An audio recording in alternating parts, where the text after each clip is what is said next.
Hello， 大家好，我係 Miss 鐘鐘。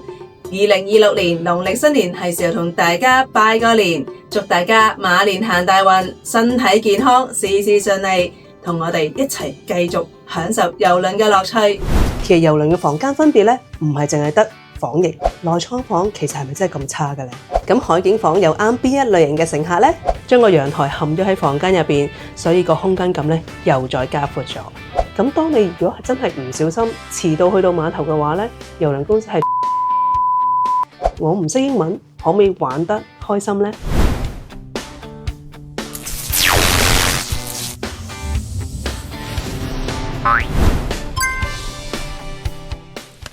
？Hello， 大家好，我係 Poly Trips 嘅 Miss 鐘鐘，歡迎收睇品味遊輪住嘆世界。嚟到呢一個環節，又係問問我 Miss 鐘鐘啦。好啦，如果你係第一次研究郵輪嘅話，或者睇咗好耐，唔知點樣訂，或者係唔敢落訂嘅話，你就一定係發現，其實有好多問題係因為你唔明，而唔係唔想答。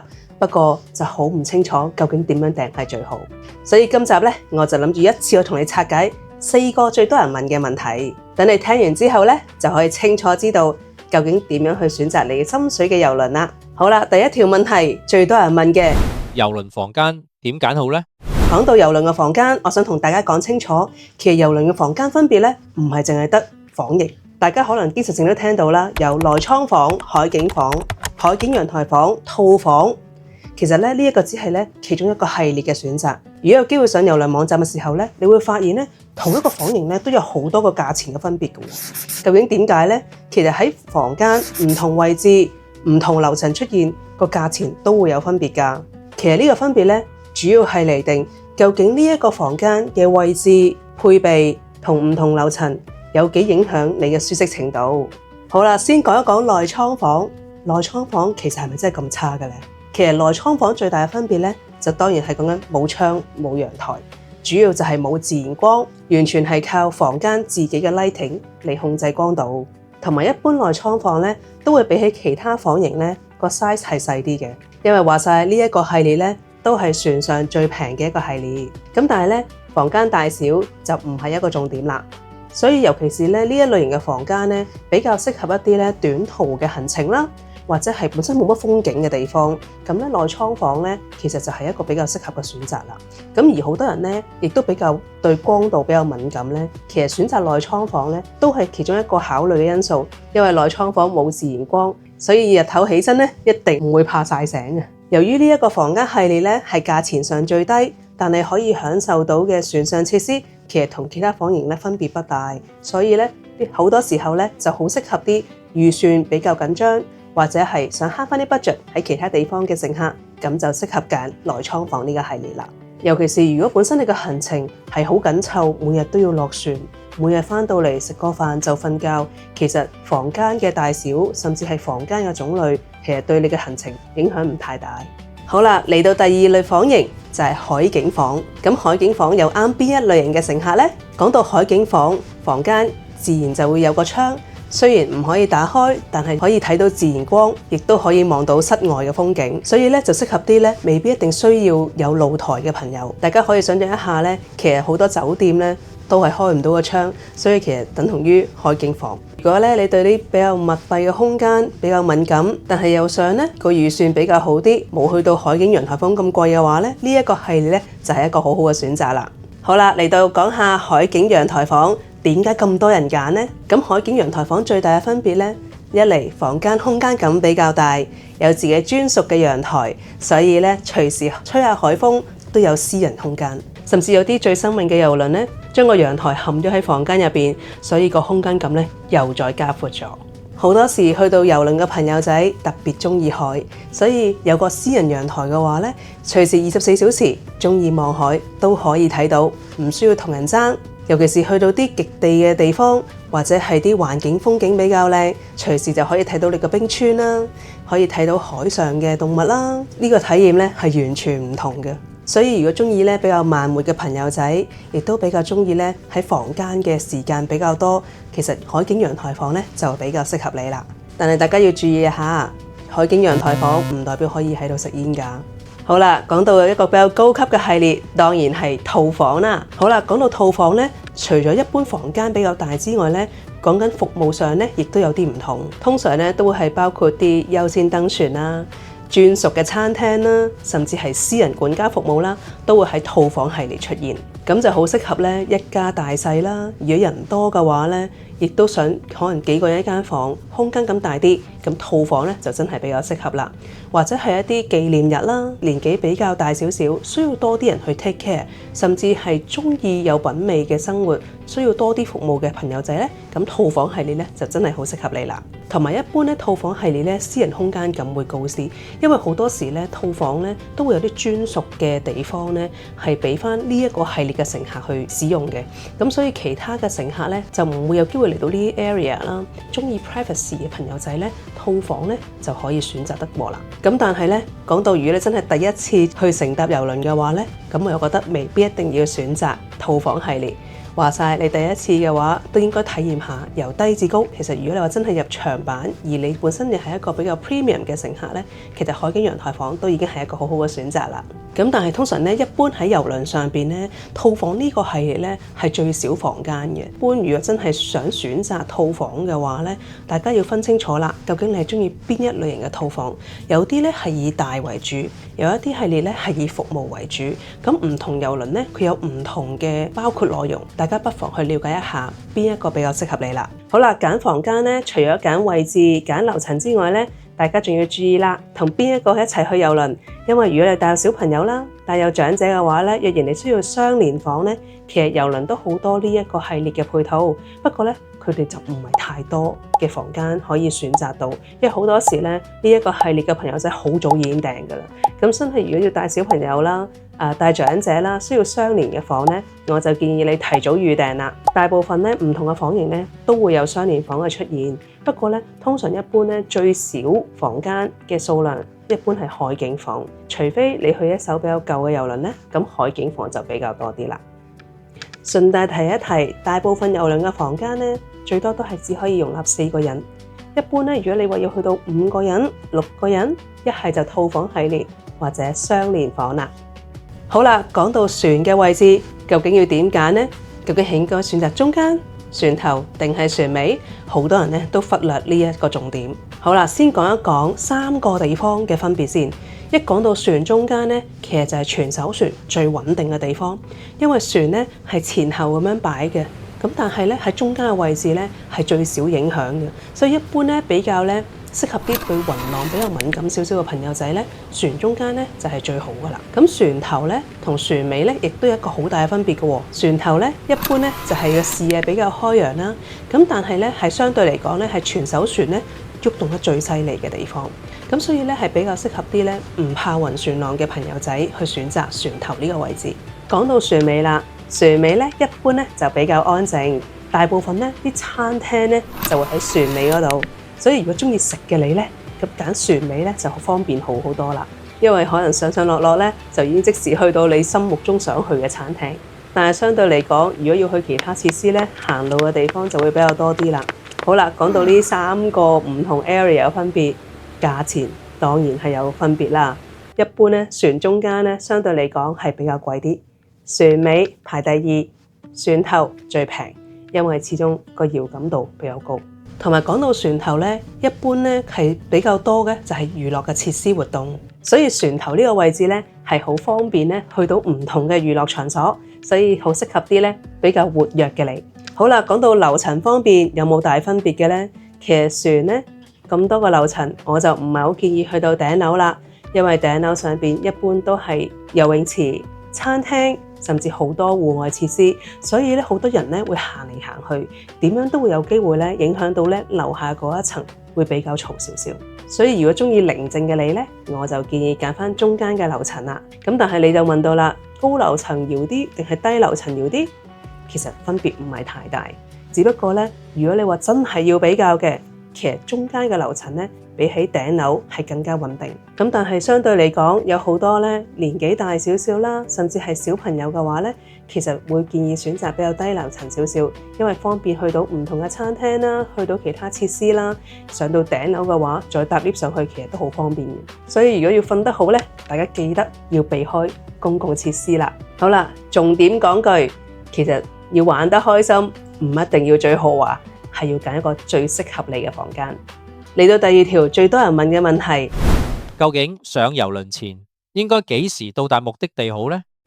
通常咧，一般咧講緊去郵輪嘅話咧，我哋都會建議乘客咧提早一日去到目的地。點解要提早一日去到目的地呢？呢一個係最多人成日都問到嘅問題，因為好多時就係因為航班延誤或者任何嘅交通意外，甚至一啲突發事情咧影響咗你上船嘅時間，所以呢一個咧係一個好重要嘅位，因為大家要注意一下啦。上郵輪咧係唔可以遲到嘅，就算你第一日到啦，可能有時你會見到，咦，你個船飛講明係5點鐘出發喎，咁我係咪可以5點鐘到碼頭啊？呢個絕對唔係，大家要留意一下啦。一般郵輪公司咧，佢哋會要求你咧2至3個鐘頭前要去到 check in。如果你遲過呢一個時間嘅話咧，閂閘，唔好意思，你成個郵輪就已經冇晒㗎啦，因為係會影響你成個行程嘅一個重點。郵輪有一個比較殘酷嘅現實，就係遲到唔等人。好多時候咧，乘客都會問我，究竟點解我唔可以當日到啊？因為當日到嘅話咧，其實就會承擔幾個好重要嘅風險。第一就係航班延誤啦，或者天氣問題影響咗落機時間啦。第三就係行李到唔到啦，甚至可能中途由機場去到碼頭嘅時間交通擠塞啦。咁當你如果真係唔小心遲到去到碼頭嘅話咧，郵輪公司係絕對唔等人㗎。咁好多人問我啦，咁可唔可以第二日上返船啊？呢一個係唔會發生到。其實郵輪公司咧有個好明確嘅規定，就係當日咧係登船日咧就一定要係當日登船，除非已經預早同郵輪公司去溝通好而攞到 approval。嗰個 approval 嘅定義唔係淨係郵輪公司，仲要係同另外一個國家嘅移民局登記晒。咁所以一般咧，大家可以想象一下啦，幾千人嘅郵輪，佢哋係唔會為咗1-2個乘客咧而去重新做過晒所有嘅手續。咁所以咧，如果真係 in case 大家有任何延誤上唔到郵輪嘅話咧，咁啊真係唔好意思啦，係你要個人要承擔呢個責任啦。通常好多時咧，呢一個好多人會覺得係一個意外啦，但係我想講俾你聽，係好多時候會發生嘅一個問題。所以大家記得啦，如果你真係去郵輪嘅話咧，我就會建議你提早1日到，唔好慳1晚酒店就影響你成個旅程。而保險大部分都好難保到呢一 part，就算真係有保險可以 cover 到你嘅損失，你都已經浪費咗你嘅時間啦。所以大家記得坐郵輪一定要提早1日到。好啦，係時候講一講究竟提早到有啲咩好處呢？第一，起碼可以降低上唔到郵輪嘅風險；第二，可以輕輕鬆鬆，唔使咁趕住，就可以提早去碼頭，因為大部分郵輪公司都可以俾你提早去上船，享受一個午餐之後先慢慢開始你嘅旅程。第三，亦都可以順帶多一個行程，就係提早1日去到登船嘅城市玩一下先至上船。所以我成日都同啲朋友講，去郵輪唔應該好緊張，亦都唔使拖住行李趕住時間衝去上船，不如提早1日到，唔使心驚膽跳。好啦，嚟到第3個問題，點解要留意郵輪上嘅 newsletter 呢？好多第一次乘搭郵輪嘅朋友仔咧，經常性咧都會忽略咗送入房間嘅 newsletter，或者喺電話上邊 app 可以揾到嘅 daily planner。其實呢一份咁簡單咁多字嘅 newsletter，就係你每日可以喺船上邊玩嘅攻略。咁究竟呢個 newsletter 入邊有啲乜嘢嘅呢？其實喺每日嘅 newsletter 入邊咧，都會列得好清楚。例如今日有啲咩活動啦，喺邊一個時間啦，喺邊一個時段啦，邊個地方啦，邊個場地啦，你都可以揾到晒咧你需要嘅資料。例如早上有瑜伽班啦、健身班啦，或者係有啲唔同嘅講座啦、遊戲啦，甚至晚上嘅表演活動啦、音樂 party 啦，都會喺個 newsletter 全部顯示晒。咁當然唔少得啦，仲有晚餐嘅時段喺邊一個地方有啲咩食，都會係喺晒個 newsletter 揾得到。呢一個就係基本上你每日嘅 daily planner 嘅 schedule 啦。最重要嘅係通常船上邊嘅 newsletter 都會顯示埋今晚嘅 dress code。究竟你要點樣打扮呢？甚至係第2日落船嘅注意事項都會喺你嘅 newsletter 揾到㗎。咁但係咧，而家好多郵輪咧，未必一定係有張紙送入房間。咁所以咧，大家就要留意返呢個郵輪品牌嘅 apps program 啦。一般咧，佢個 apps 咧係同個 newsletter 係一樣㗎，就會講解晒頭先我所講嘅內容啦。因為基本上咧，好多人都會問到啦，點解一定要睇呢個 newsletter？可以大家想象一下咧，喺郵輪上面有幾千人，呢一個 newsletter 咧，基本上咧就係郵輪公司同你溝通嘅渠道嚟㗎啦。好多時候咧，乘客就會問啦：嚇，點解我唔知道有呢樣嘢玩嘅？咦，點解我唔知道你睇嘅？因為你自己冇睇 newsletter 咯。呢一個就已經係郵輪同你嘅 WhatsApp。所以如果你冇睇清楚，基本上你錯過咗就唔開心啦。好啦，亦都有好多朋友仔同我講話，我唔識英文，咁可以點呢？咁其實而家郵輪公司咧有一啲嘅品牌啦，其實都有配備唔同嘅語言嘅 newsletter。咁若然真係冇嘅話，可以點樣處理呢？就靠翻譯軟件啦。其實好多時咧，呢一個類型嘅 program 啦，你都可以靠翻手提電話嘅 translation function， 影張相就已經可以翻譯到你要嘅語言。影張相其實就已經可以即時顯示到你要嘅語言，就可以睇翻你需要嘅資料啦。若然真係冇紙嘅版本，咁喺 Apps 度就可以 screenshot 一下喺網上翻譯翻。所以其實而家有 technology 嘅配合，真係唔使擔心唔識英文。順帶提一提，呢個 newsletter 有幾 part 都係好重要㗎。尤其是如果你係有去岸上行程或者係上岸嗰一日咧，一般咧喺 newsletter 上邊咧都會講清楚當日係要幾時翻上船。呢一個係好重要㗎，大家要記得。大部分郵輪公司咧都係要求你喺離開船之前半個鐘，講緊若然架船係要6點鐘已經係駛走㗎啦，5點半前一定要翻到上船。如果唔係遲到就唔等人㗎啦。咁所以喺 newsletter 方面咧，一般都會顯示清楚究竟今晚係幾時最後上岸時間。呢一個超級重要，大家睇多次，超級重要。一定要睇嘅資料。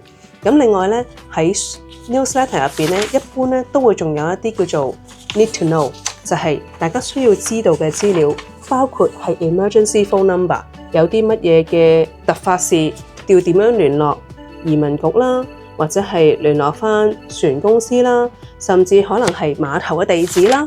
如果你自己有離開郵輪要去到唔同岸上行程，但係又唔係跟團玩嘅話咧，大家最好咧就影定張相，或者帶住呢一份資料喺手 ，in case 有啲咩突發事，都可以即時聯絡到船公司，唔會 delay 你嘅行程。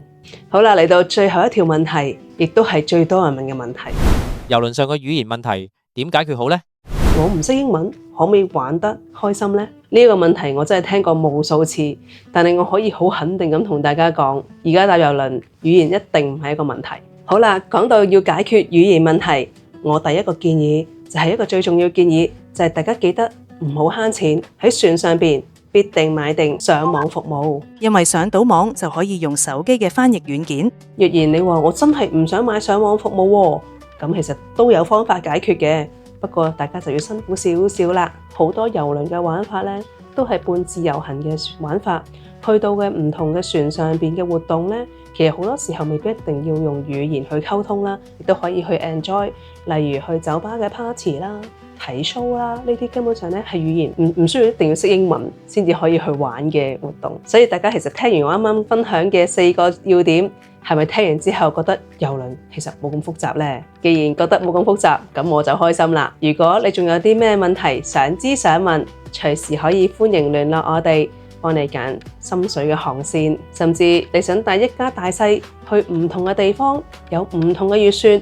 根本都無從入手嘅話呢，呢個就係我哋可以幫你去處理嘅問題啦。或者大家想知道更加多唔同嘅 topic， 想知更加多問題，想了解一下究竟郵輪嘅世界係點樣，就歡迎留言俾我，繼續問我唔同嘅問題，等我一一同你解答。仲要大家記得訂閱品味遊輪住嘆世界，記住 subscribe、like 同 share 我哋嘅頻道，同埋留言俾我你想聽到嘅 topic， 等我去同你繼續分享。多謝大家，我係 Miss 鐘鐘，拜拜。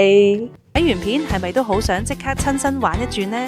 想去就梗係上 Polytrips 官網預訂啦。我哋平台直連多間郵輪官方系統，實時價錢，而且所有費用都由郵輪公司直接收取，預訂即時確認，簡單又安全。另外，如果大家有咩關於郵輪嘅想知想問，都可以喺下面留言問我㗎。記得 like 同 subscribe 支持我哋，下一集再同大家海上見啦！